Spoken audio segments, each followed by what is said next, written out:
Hello to all my story lovers. Welcome back in Storytime channel. I'm Pallavi reading interesting stories for you. Today I'm reading chapter number 10, A Day in Infosys Foundation, written by the great Sudha Murty and taken from the book 3000 Stitches. Let's go through it.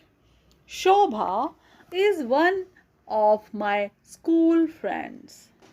In a small town like Hubli, it is common for close friends to become as comfortable with each other as siblings.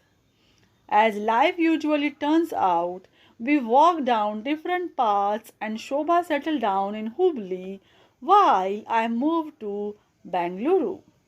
Her children, like many others in Karnataka, became software engineers and moved to Bangalore. So Shobha frequented the city to visit her children and often called on me whenever possible. One day, she phoned my office. Since I was in a meeting, I passed on a message to her that I would call her back later. When I reached out to her in the evening, she asked, "Why did you take so long to return my call?" Shobha, I got time to return my personal calls just a short while ago.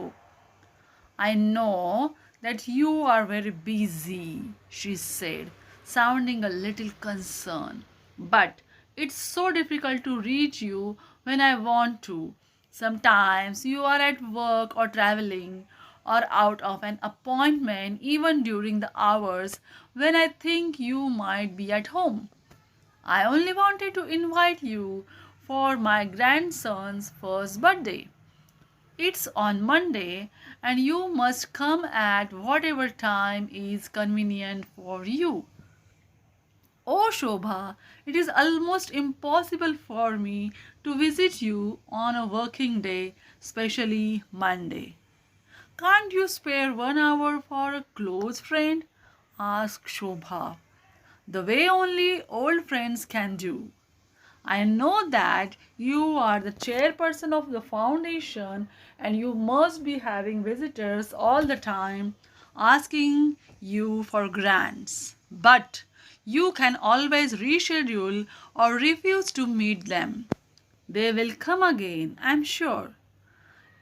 It isn't that simple, I replied. With the 2 hours that takes from Jayanagar to your home and back, half my day will be gone. A day at the foundation is filled with many activities, some of which aren't easy to explain. For someone who doesn't work there, it may appear to be the apparent simple task of giving money or grants. If you really want to know what I do, then come and shadow me for a day. Maybe then you will get a glimpse into the complicated nature of a social work. Enthusiastically, Shobha agreed, and a few weeks later, on a Monday, she joined me for a day at the office. I was happy that she had come. I told her, "You will only observe and not comment or participate as I go about my day. Is that okay?" She smiled and nodded. Meanwhile, I gave my assistant Asha a list of people with whom I needed to speak to that morning. Soon the phone rang. Asha sprang into action and answered the call. A voice spoke. "We are from Hubli and knows Mrs. Sudha Murty very well. I would like to speak with her." "What is your name, madam?" "Usha. Usha Patil." Asha turned to me. "Usha Patil is on the line. May I connect her to you?" Usha is a common name in Hubli, and so is the last name Patil. I knew at least 10 Usha Patils from Hubli. A neighbor, a classmate, a cousin's wife, a writer, an acquaintance, a temple priest's daughter, and a few more. I wondered who this person was. Asha seemed to be at a loss, just like me. I took the phone from Asha. Sudha Murty here, I said. I am Usha Patil from Kundagol, a village near Hubli. My son needs a job. Do I know you? No, but you are from Hubli. That's why I'm sure that you will help someone from there. Usha ji, why did you say that you know me? I do know you through newspapers and televisions, she justified. But I didn't say that you knew me. Keeping that aside, my son is keen on getting employed soon. I was firm. I am not responsible for recruiting people at Infosys. Please email the Human Resources Department for this as they have their own procedure. But if you put in a word, they won't refuse your request, she persisted.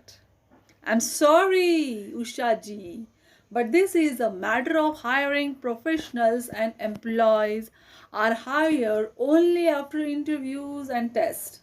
I run the foundation and don't interfere with the process of another department. Usha wasn't convinced. She sounded reluctant.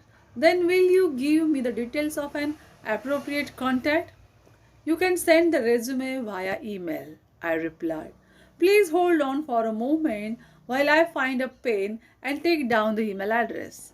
I didn't have time to wait and gave the phone back to Asha. Give her the recruitment email address, and from now on, when someone says that they know me well, please also ask if I know them. I went and sat down to check my emails. Lena, my secretary, said, Madam, there are 410 emails for you today. The number was not unusual. Let's separate it based on its category and then start from the bottom. Once that was done, we began. The first was an email describing me as if I were some kind of goddess. Lena, just read the last line, I said. The request is for grant to build a temple, Lena explained. The foundation does not help with any religious construction or restoration unless it is of archaeological importance, as declared by the state or central government. Please send our regrets, I said. By the time Lena and I moved to the next email, most of the cell phones began chiming in the office, indicating that we had received several messages. They were all in response to one that said, Infosys Foundation is giving scholarships to all those who apply. Contact the foundation immediately. The phones also began ringing. The news was absolutely untrue. Several years ago, the foundation had offered limited scholarships, but the program had been terminated based on the exit policy at the end of the specified term. Despite this, we were aware that some people were floating this information on the instant messaging application WhatsApp. As a result, students and parents often inundated us with emails, letters, and phone calls. I asked Asha to reply to each query in the same mode that it was received. I knew it would keep Asha busy for a few hours. Once that was done, Lena and I opened the second email. A university wanted to confer an honorary doctorate to me. Lena was thrilled, but I wasn't. Soon enough, we read the relevant line. Once you receive the doctorate, you will become an alumnus. And we are sure that you will help the university in any way that you can. I scratch your back, and you scratch mine. Please decline the doctorate politely, I told Lena. The next request was an invitation to be the chief guest for college annual day in Mumbai. While I usually can't go to the most of the events that come my way. I make an effort to attend at least a few. Lina told me that the event was only for 2 hours, but the travel time to Mumbai and back would take 1.5 days. I considered declining it, but then thought of the students who I always hold dear. If I going to Mumbai that day for work, I will attend it, I said. She checked my diary. You are going to be in Mumbai for meetings in the afternoon on that day, and there are a few available hours in the morning. Luckily, the venue is close to the airport, and you can go there after you land. We can reschedule the flight, and you can leave early in the morning from Bengaluru. Tell the college management that I will be there slightly early at 9:30 a.m. and must depart by 11 a.m. The shrill ringing of the phone on my desk interrupted our conversation, and Asha immediately took the call. Hello? A few seconds later, she handed me the phone. Kasab is online. I was frightened. At the time, Kasab was a Pakistani militant convicted for the Taj Hotel bombing on 26/11 in Mumbai. As far as I knew, he had been executed. But sometimes nothing is as it seems. Was he really calling me? And why? I told Asha to give me a minute to gather my thoughts and to inform Kasab that I would speak with him. She spoke to him and turned to me. Kasab is very angry. He is saying that he is a patriotic citizen and is asking me why I am addressing him in this manner. I was confused. What did you say to him, Asha? I called the number from the list you gave me earlier in the morning and told him to hold while I transferred the call to your phone. I never gave you Kasab's number, nor did I ask you to call someone by that name. Kasab is dead and gone. Do you even know who he was? I don't know, she replied casually. Least bother about the affairs of the state. Give me the phone. I could hear a man fuming on the other end. Hello? I said. My grandfather was a freedom fighter, and I have served the country as an ex-MLA. I am proud of my heritage. How dare you call me Kasab? A sign. Asha had called Kasabe and mispronounced his name to sound like that of the notorious terrorist. It was an absolute dishonor and an insult to a true patriot. I am extremely sorry for the confusion, sir. I apologize. This is Sudha Murty. I told my staff to call you so that I could inform you that I won't be able to come for the wedding as I have to travel on the same day. But I will visit your home on my way to the airport. Hearing my voice, Kasabe calmed down. After I disconnected the call, I turned to my assistant. Why did you call him Kasab? Madam, there were three phones ringing at the same time. I thought I called him Kasabe. Maybe he misheard it. Why will I call him a different name on purpose? Meanwhile, the office manager, Krishna Murthy, approached me and said, Madam, the payment vouchers are ready. Our office is cashless and so are its transactions. This policy turned out to be a boon during the demonetization of currency in 2016 as we were relatively unaffected. Prashant, the CSR manager, interrupted us. Did you promise a matching grant to our employees? Non-profit arm during your recent visit to Chandigarh. Yes, I did, I replied. It is a good way to involve them in some of our CSR efforts and will inspire them to pull in money for some of the activities. I have encouraged this in other development centers too, such as Hyderabad, Pune, Mangalore, Thiruvananthapuram, Chennai, and Bhubaneswar.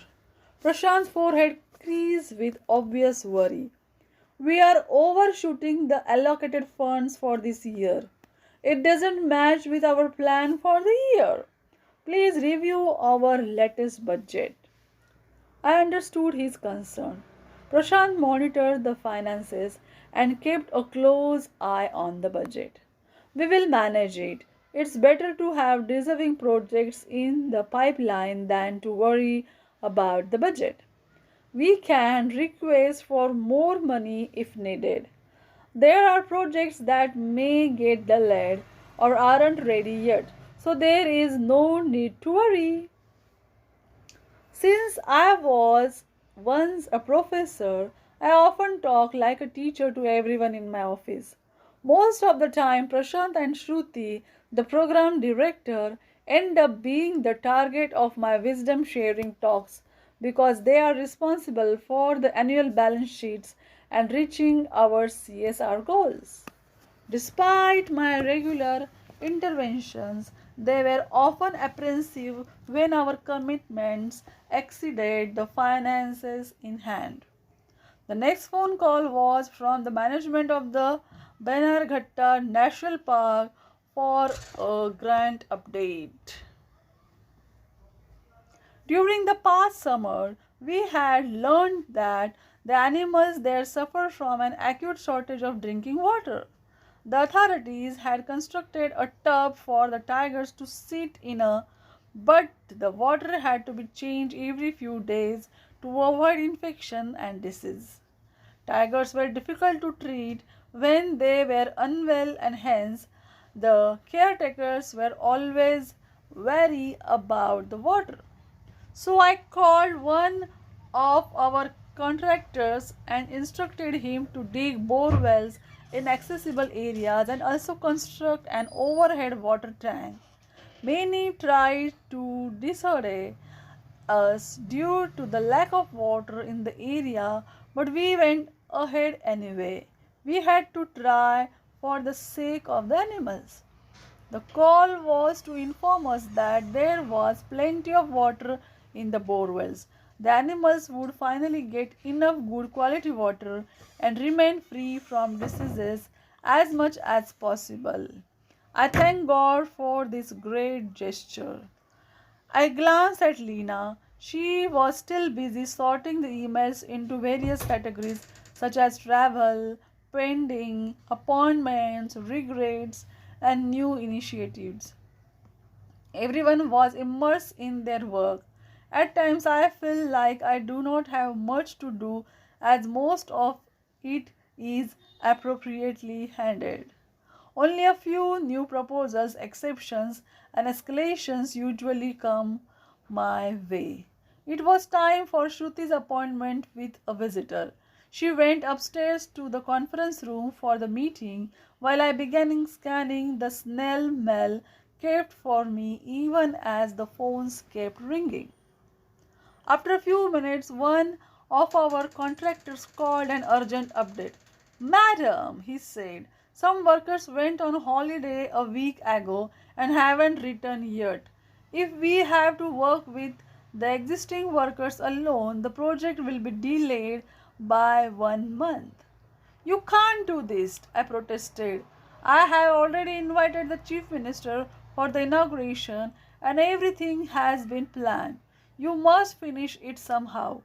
Madam, please, then tell me what to do. I didn't know what he could do, but kept insisting that he should complete the work faster. After a long discussion, he agreed to hasten his work and delay only 15 days. It would be right on time for inauguration. Experience has taught me that delays happen in most construction works, no matter how good a person is in project management, and hence I allowed some leeway. Just then, Shruti requested me to join her for the meeting. I have communicated our decision regarding the proposal. She said, but the team wants to meet you. There are three of them. I think it's better to meet them or else they will definitely visit again. At Infosys Foundation, we have our own strategies and policies. For instance, we don't approve grants for political parties and no consideration is given to caste, creed, or religion. During proposal reviews, there is an exit policy, an internal and external audit, and a third party assessment for every project. And we are inclined toward releasing money in installments. The project wasn't a good fit for us, and hence Shruti had chosen to decline it.